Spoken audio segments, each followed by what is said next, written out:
Hello everybody, welcome to yet another episode of My Two Cents, where I'm going to go ahead and try to break it down for you this past week's U of L football program. I see the new rankings are out, and they moved absolutely nowhere. They're 19th. I think 19th is where they were last week. And people say, well, what's up? We're 5-0. Why aren't they moving up? I tried to take some positive from the game. Positive was they came from behind to win. They went on a bad surface. They're 5-0 now. Best start since maybe 2006. But let's talk about the negatives for a minute. Now, the negatives to me are still going to be contact. We've got to make better contact if we intend on being somewhere. 5-0 and not moving, that means they don't believe in us. That means they don't, the AP, UPI, ESPN, they don't believe in us. If we're 5-0 and not moving anywhere. Yes, I understand our schedule's not the strongest one in the nation. As a matter of fact, it's not even close. But the problem is we don't have all our cylinders hitting on all aspects. If you ask me, they got a bye week. I think this bye week, y'all take this opportunity and work on a jumbo offense. When I say a jumbo offense, if you watch the Southern Miss game, you notice that the field was horrendous. It was soggy, it was wet, it didn't go anywhere. The water stood on the field. You could barely tell there was grass for the water. Well, in situations like that, teams have to be able to run straight, not at an angle, not in a circle. They got to run straight, because cutting and shifting, things like that, is not going to be very good footing. There's not going to be very much element for passing, as we saw. University of Louisville made some passes work because that's what they do. They throw passes. But if you really watch, and I'll tell you, go back and watch the game films. Louisville works on the fringe. When I say on the fringe, tackle out on both sides of the field, meaning from the hash marks to the sideline is where they work to get their yardage. Sweep off tackle, go around the end, throw to the out patterns on both sides of the field. Very, very, very seldom are we tackle to tackle going up the middle. However, in a night like last night, I've been saying it for a while, you've got to be able to drive forward. You got to be able to take your man and beat up their men. When I was coaching, the thing I used to use, I call the trick and the truth.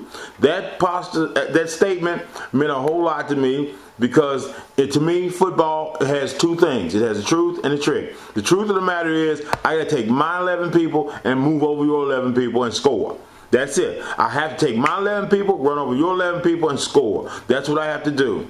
Now, you run tackle to tackle, you bust straight ahead, you run straight ahead, and you have to influence the other team that you are strong and you are not going to be denied. That's a jumbo offense. That's a strong offense. Against the last week, FIU, 6 plays for a touchdown. From the 3, we should never throw the ball. We threw 5 passes in that sequence. We should not have been throwing the ball. Mr. Watson, get your quickest reserve lineman. Get him a new number. You now fullback.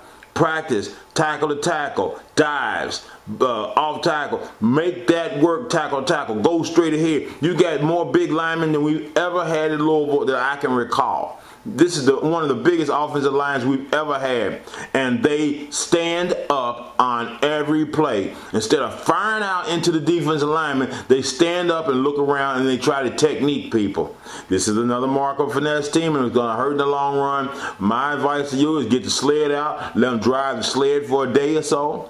And then when I have a practice, I'm going to do my regular practice to get my skill set worked on. We go to scrimmage, jumbo, right down the middle of the field. No sweeps, no nothing. Right down the middle of the field. That's what you got to do, because if you want to go to a bigger game than the Beef O'Brady Bowl or the Bell Helicopter Armed Forces Bowl, you're going to have to show them that you got some toughness and you can buckle down and burn people. I hate to use a high school as a reference for a college team.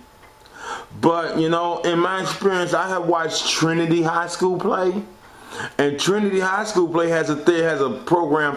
I'm not quite sure on how Beatty does it now, but when I went to school, here's what happened. They brought out the 11 best athletes. They mowed the line. When I say mowed the line, they went straight at you. They knocked you back off the ball, and they ran right where you fell. And they did that. They marched down the field, 15-play drive if need be, score a touchdown. You score or not, they get the ball back, same thing happens. You score or not, doesn't matter, they get the ball back, same thing happens. But I would surmise by the end of the first quarter, Trinity has taken their best athletes and run over your best athlete and scored 3 times. That took the heart out of the other squad, and from that point on, they could do whatever they wanted to do because that team was now beaten mentally. Now, you've got to learn to beat people mentally if you want to beat people physically. So, in order to do that, you got to get out there, you got to bust head, and let's see it happen, man. Jumbo, 2 tights, big back in the backfield blocking for your scat back. Let's see what happens. It's not that hard, guys. You got a bye week. I'll give you some time. I may even drop in on practice. It's been Tony for My 2 Cents. Have at it, y'all.